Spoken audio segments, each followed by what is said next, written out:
কর্ম এবং ফল। মানুষের স্বভাব হলো এটাই যে তিনি নিজের প্রত্যেক পরিশ্রমের প্রতিফল প্রার্থনা করেন। বেশিরভাগ সময় এই ফলাফলের চিন্তা করতে করতে, কল্পনা করতে করতে উনি কর্ম করতে থাকেন যে আমি এই কাজটা করলে এই ফল পাবো। সেই সব কল্পনা করতে থাকেন যা না তার হাতে আছে, না আছে অধিকার, আর না আছে নিয়ন্ত্রণ। উনি শুধু নিজের কর্ম করতে পারেন। উনি কি ফল পাবেন তা তার হাতে কখনোই নেই। তাই আপনিও শুধুমাত্র কর্ম করতে থাকুন, ফলের চিন্তা করবেন না। মনে রাখবেন, শিকড় এবং শাখা যেভাবে একে অপরের সাথে জড়িয়ে, সেইভাবেই একে অপরের সাথে জড়িয়ে কর্ম এবং ফল। যেরকম কর্ম আপনি করবেন সেরকম ফল আপনি অবশ্যই পাবেন। তাই এই ফলের আশায় কর্মের সময় কখনোই নষ্ট করবেন না, কারণ যে ব্যক্তি সময় নষ্ট করেন, সময় সেই ব্যক্তিকে অবশ্যই নষ্ট করে দেয়। কর্ম করুন নিঃস্বার্থভাবে, ফলের চিন্তা করবেন না, আর আমার সাথে ভালোবেসে বলুন রাধা রাধা। কর্ম এবং ফল। দেখতে গেলে এই সমস্ত ব্রহ্মাণ্ড এই দুইয়ের মাঝেই স্থির হয়ে আছে। মানুষজন কর্ম করেন ভালো ফল লাভের আশায়, আর ভালো ফল লাভের আশায় উনি এটাই ভুলে যান যে উনি যে কর্ম করছেন তা কি করছেন। আমি বলেছিলাম কর্ম করুন ফলের চিন্তা না করে, কিন্তু কি কর্ম করছেন সেই বিষয়ে ভাবাটাও অত্যন্ত আবশ্যক। নয়তো অনেক সময় আমরা এমন কর্ম করে ফেলি যা না চাইতেও বিষে পরিণত হয়, যা হয়েছে দুঃশাসনের সাথে, দুর্যোধনের সাথে, গুরু দ্রোণের সাথে। একজনের মানসিকতা উচিত ছিল না, একজনের বিবেক উচিত ছিল না, আরেকজন যে পক্ষ নির্বাচন করেছিলেন সেই পক্ষ উচিত ছিল না। আর যা কিছু ওনাদের সাথে হলো, আপনার, আমার, আমাদের সকলের সাথে তা হতে পারে। আমি বলেছিলাম কর্ম করুন, ফলের চিন্তা করবেন না, কিন্তু এই কর্মের বিষয়ে বিচার করে দেখাটাও ততটাই আবশ্যক। দেখুন, কর্ম করার উচিত প্রক্রিয়া ফলের চিন্তা না করা, কিন্তু যদি আপনার কর্ম শুভ হয় তাহলে তার ফলও নিয়তি আপনাকেই দেবে। সর্বদা কর্ম করার সময় এটা ভাবুন যে আপনার এই কর্ম এই সংসারকে, এই সমাজকে, আপনার পরিবারকে, আপনার আশেপাশের মানুষজনকে কোন দিশায় নিয়ে যাবে। যদি এটা সবার জন্য মঙ্গলময় হয় তাহলে কর্ম করতে থাকুন। আর হ্যাঁ, নিশ্চিত রূপে ফলের চিন্তা করবেন না। আসুন আমার সাথে ভালোবেসে বলুন রাধা রাধা। বটবৃক্ষের বীজ সর্ষের দানার থেকেও ছোট হয়, কিন্তু যখন তা নিজের রূপ ধারণ করে তখন তা বিশাল বৃক্ষের আকার ধারণ করে, যা সহস্র বছর ধরে বেঁচে থাকে, ছায়া প্রদান করে, পাখিদের আশ্রয় প্রদান করে, আর দেয় পথচারীদের বিশ্রাম করার স্থান। কেন? কারণ সেই ছোট বীজ তা মাটির ভেতরে গিয়ে নিজের খোলস ত্যাগ করে। অন্ধকারে থাকে সে, যতই আলো আসুক না কেন, যতই বর্ষা আসুক না কেন, সব সহ্য করে। আর তারপরে একটা চারা গাছ অঙ্কুরিত হয়, তারপর ধীর গতিতে একটা বিশাল বৃক্ষতে পরিণত হয়। দেখুন, জীবনে কঠিন সময় আসে, এই জন্য নয় যে আপনি হার মেনে নেবেন, এই জন্য আসে যাতে আপনি ভবিষ্যৎ নির্মাণের জন্য নিজেকে তৈরি করতে পারেন। যদি কঠিন সময়ে আপনি ওই বীজের মতো দৃঢ় হয়ে থাকতে পারেন, তাহলে আপনিও একদিন সেই বিশাল বৃক্ষের মতো নিজের অস্তিত্ব গড়ে তুলতে পারবেন, যা সহস্র বছর পর্যন্ত মনে রাখা হবে। আসুন আমার সাথে ভালোবেসে বলুন রাধা রাধা। এই ব্রহ্মাণ্ড কত বৃহৎ, তাই না? যার সম্মুখে এই পৃথিবীকেও একটা বিন্দুর মতো মনে হয়। আর এই পৃথিবীতে আমরা কে হই, আমাদের আকার কিরকম, আমাদের অস্তিত্বই বা কি? যখন আমরা এভাবে ভাবি তখন মনে হয় আমরা কিছুই নই। তা আমরা যখন কিছুই নই, তাহলে আমরা এত চিন্তা করি কেন? কি ভেবে ভয় পাই? কাকেই বা এত ভয় পাই? কে আমাদের মারতে পারে আর কেই বা আমাদের জন্ম দেবে? আত্মার আসলে না কখনো জন্ম হয় আর না কখনো মৃত্যু। আত্মা শুধুই শরীর বদল করে। আপনি, আমি, আমরা সকলে এই শরীর নয়, আমরা হলাম আত্মা, যা হলো পরম আত্মার পরম অঙ্গ। সেই জন্য মনে রাখবেন, বাইরের কোথাও দেখবেন না, নিজের অন্তরের গভীরে গিয়ে দেখুন, আত্মাকে উপলব্ধি করতে শিখুন। ক্লেশ, ভয়, চিন্তা, এই সব কিছুর থেকে নিজেকে দূরে রাখুন, তাহলেই উপলব্ধি করতে পারবেন পরমাত্মা কে। তাহলে আসুন আমার সাথে ভালোবেসে বলুন, রাধা রাধা। পরিবর্তন এই সংসারের শাশ্বত নিয়ম। কোনো রাজা নেই যিনি চিরকাল রাজা থাকেন, কোনো ধনী ব্যক্তি নেই যিনি চিরকাল ধনী থাকবেন। এই সংসারে সূর্যের স্থান নেওয়ার জন্য চন্দ্রিমার আগমন ঘটে। কোনো স্থান যাকে পতিত বলা হয়েছিল সেখানে মহল তৈরি হয়েছে। কোনো স্থান যাকে আজ মলিন বলা হয়েছে কাল সেখানে মন্দিরও স্থাপন হতে পারে। কোনো ঋতু চিরকালের জন্য থাকে না, কখনো সময় চিরকাল একরকম থাকে না। আজ যে আপনার কাছে রয়েছে কাল অন্য কারোর ছিল, আজ যে আপনার কাছে রয়েছে কাল তা অন্য কারোর কাছে চলে যাবে। আপনার সাথে কিছু থাকলে তা হলো আপনার কর্ম, কিন্তু সেই কর্মের পরিণামও আপনার নয়।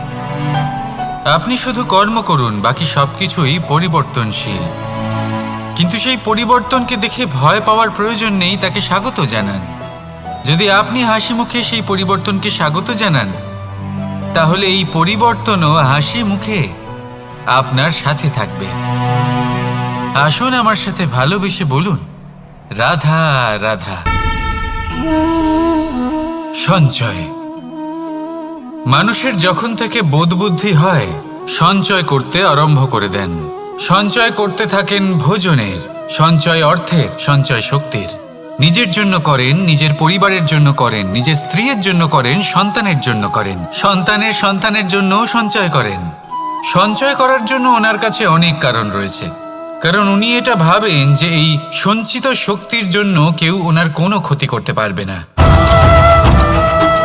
মানুষ ভুলে যান একটা গুরুত্বপূর্ণ কথা, এই সত্য, উনি এই সংসারে খালি হাতেই এসেছিলেন আর এখান থেকে ওনাকে খালি হাতেই যেতে হবে। যা এখানকার তা এখানেই থেকে যাবে। আর যদি কিছু ওনার সাথে যায় তা হলো ওনার কর্ম, আর কিচ্ছু নয়। তাই যদি কিছু অর্জন করতে চান তাহলে শুভ কর্ম অর্জন করুন, আত্মশক্তি অর্জন করুন, কারণ পরলোকে এটাই হবে আপনার সম্পত্তি। তাহলে কি এটা আপনি অর্জন করতে চান না? আসুন আর আমার সাথে ভালোবেসে বলুন, রাধা রাধা। সদিচ্ছা। দেখতে গেলে 3 অক্ষরে তৈরি এই শব্দ, কিন্তু সমস্ত ত্রিলোক তার উপরেই আধারিত। আপনি এই সংসারে এসেছেন, তখন অবশ্যই শ্বাস নেবেন, কিন্তু তার বদলে আপনাকে কিছু তো দিতেই হবে। আপনার উপর নির্ভর করছে আপনি কি দেবেন।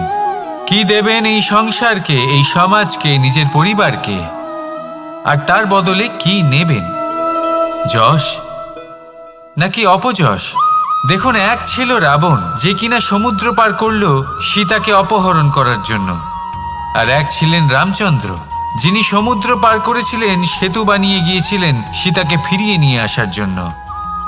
দুজনেই সমুদ্র পার করেছিলেন, শুধু পার্থক্য ছিল সদিচ্ছাকে বোঝার, লক্ষ্যের। অনেক মানুষের যাত্রা একরকম হতেই পারে, কিন্তু আনন্দ তখনই লাভ করবেন যখন লক্ষ্য শুভ হবে, মহান হবে। এই লক্ষ্য দিয়ে এই সংসারের কল্যাণ হবে এবং মানুষের সম্মান হবে।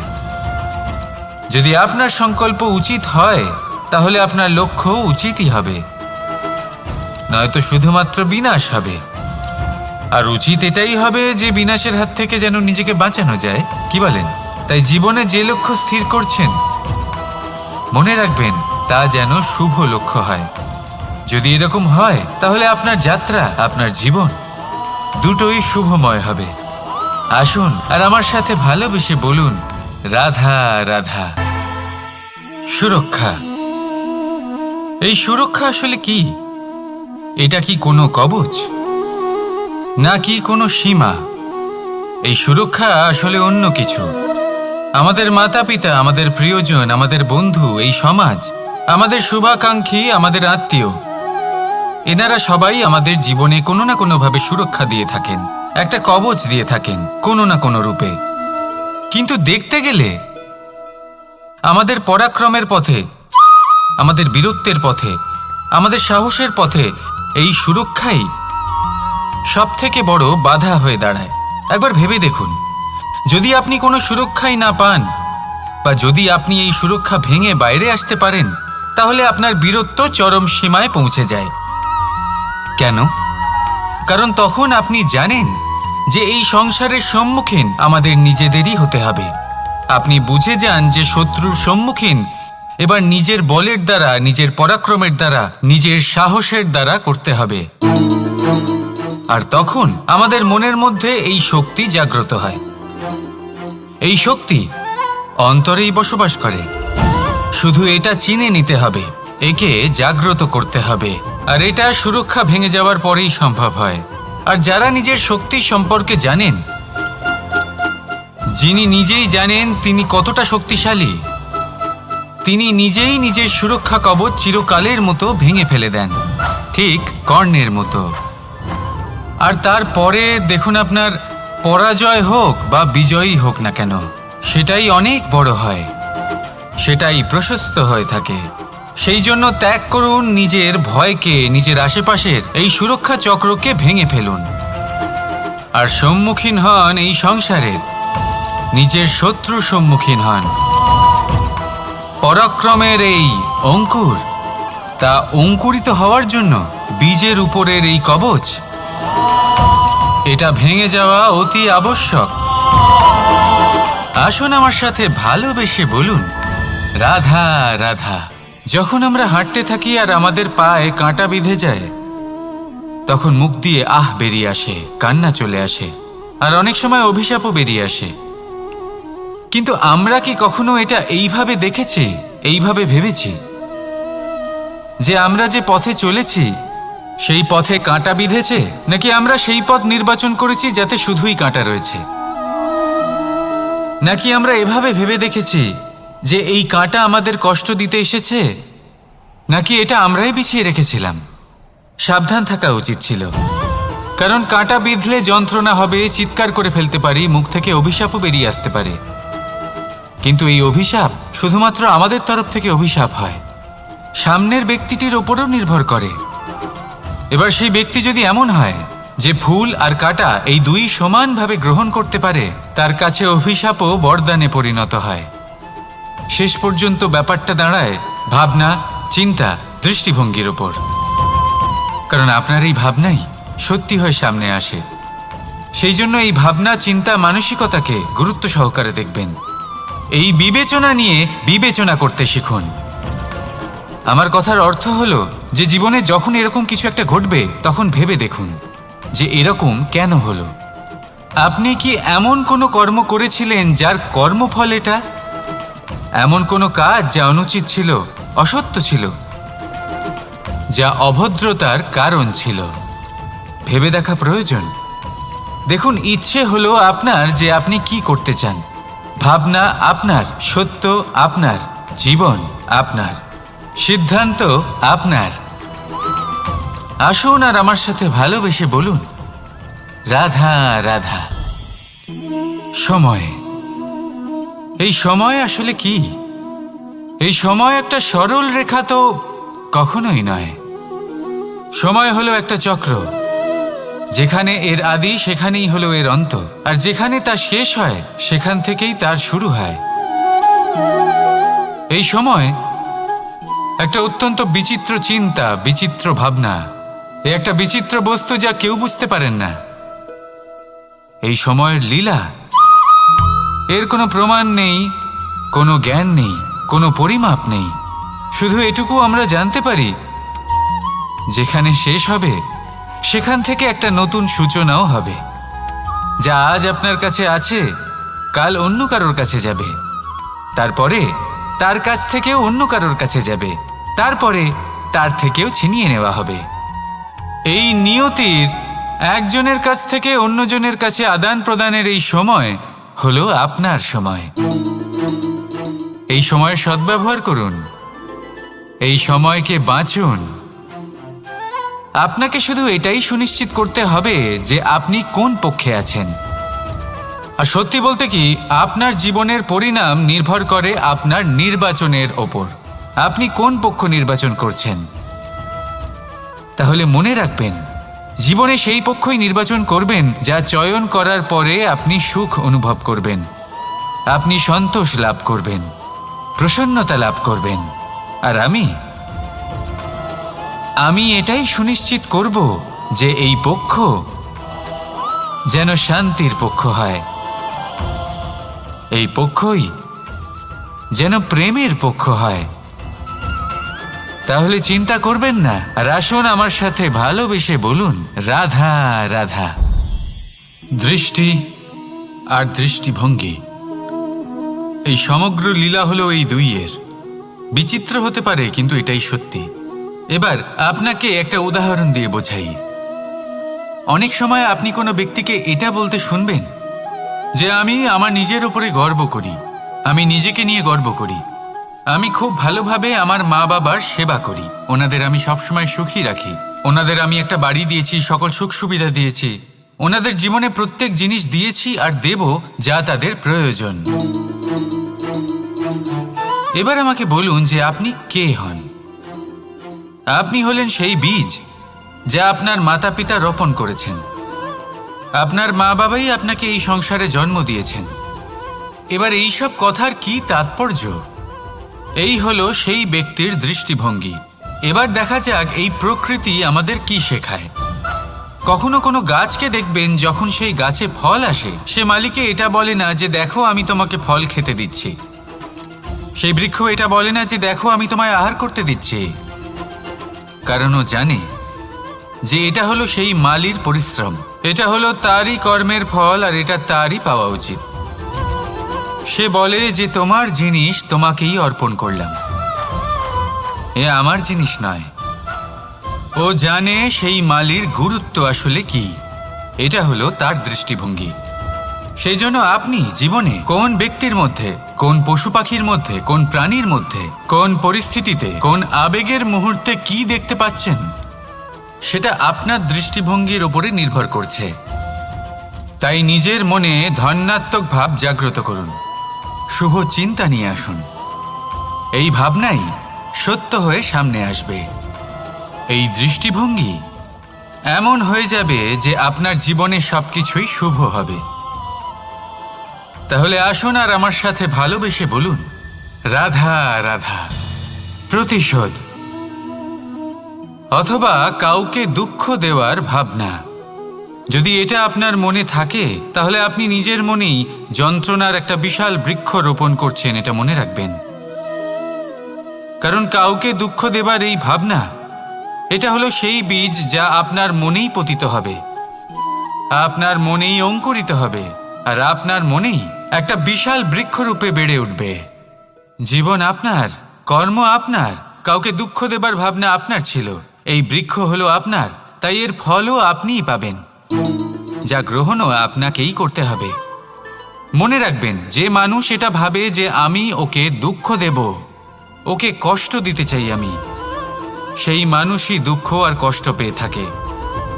যদি সেই জায়গায় আপনি এটা ভাবেন যে আমি কাউকে সুখী করে তুলতে চাই, কাউকে সুখ প্রদান করতে চাই, তাহলে তারও বীজ আপনার মনেই রোপণ হবে, বৃক্ষে পরিণত হবে, যার ফলও আপনিই পাবেন। এখানে বিষয়টা হলো শুধু মানসিকতার চিন্তা, যা সত্য হয়ে আপনার সামনে আসে। তাহলে এই মানসিকতা শুভ করুন, সবার জন্য মঙ্গল কামনা করুন। অন্যের মনে আপনার জন্য ভালো চিন্তা থাকুক বা না থাকুক, আপনি সবার জন্য শুভ চিন্তা করে কর্ম করতে থাকুন, তাহলে আপনার সাথেও ভালোই হবে। তাহলে আসুন আর আমার সাথে ভালোবেসে বলুন, রাধা রাধা। সুখ আর অভিজ্ঞতা, এই দুই জীবনে একসাথে কখনোই আসে না। মনে রাখবেন, যেখানে সুখ থাকে সেখানে অভিজ্ঞতা থাকে না, আর যখন এই সুখ আমাদের জীবন থেকে দূরে চলে যায়, তখন আমাদের জীবনে আসে এই অভিজ্ঞতা। পরমাত্মা, প্রকৃতি, নিয়তি এই অভিজ্ঞতাকে আমাদের জীবনে পাঠান, যাতে আমরা একটা অত্যন্ত গুরুত্বপূর্ণ শিক্ষা, একটা জ্ঞান প্রাপ্ত করতে পারি। এই অভিজ্ঞতা আমাদের শেখায় যে অতীতে এমন কি হয়েছিল যা আমাদের করা উচিত হয়নি। আমাদের শেখায় ভবিষ্যতে এমন কি আছে যা আমাদের করা উচিত আর কি করা উচিত নয়। দেখতে গেলে এই অভিজ্ঞতা আমাদের সেই শিক্ষা দেয় যার জন্য আমরা সুখের দিকে উচিতভাবে অগ্রসর হতে পারি।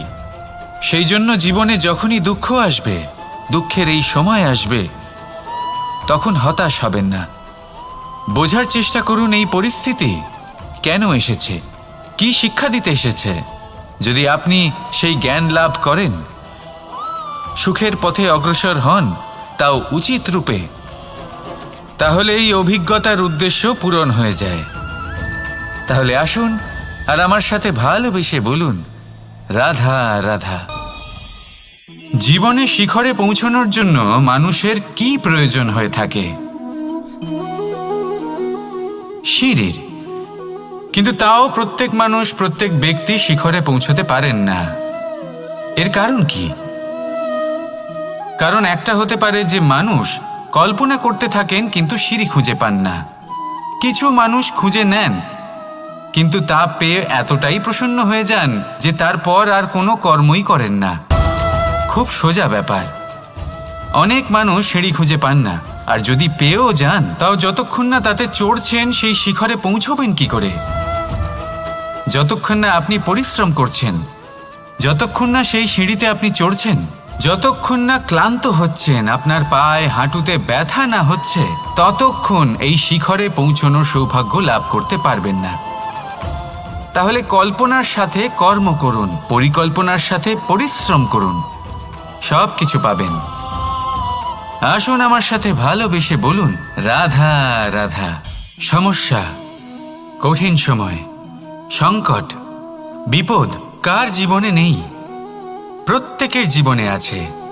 কিন্তু আমাকে একটা কথা বলুন, যদি নৌকায় ঢেউকে ভয় পেতে শুরু করে তাহলে সাগর পার করবে কে? কখনো কোনো ছোট্ট পিঁপড়েকে দেখেছেন যে আকারে হয়তো ছোট হতে পারে কিন্তু বড় শিক্ষা দিয়ে যায়? কিন্তু আমরা শিখিই না। এবার দেখুন একটা পিঁপড়েকে যে ভোজনের খোঁজে বাইরে বের হয়, একটা ছোট্ট দানা তুলে নেয়।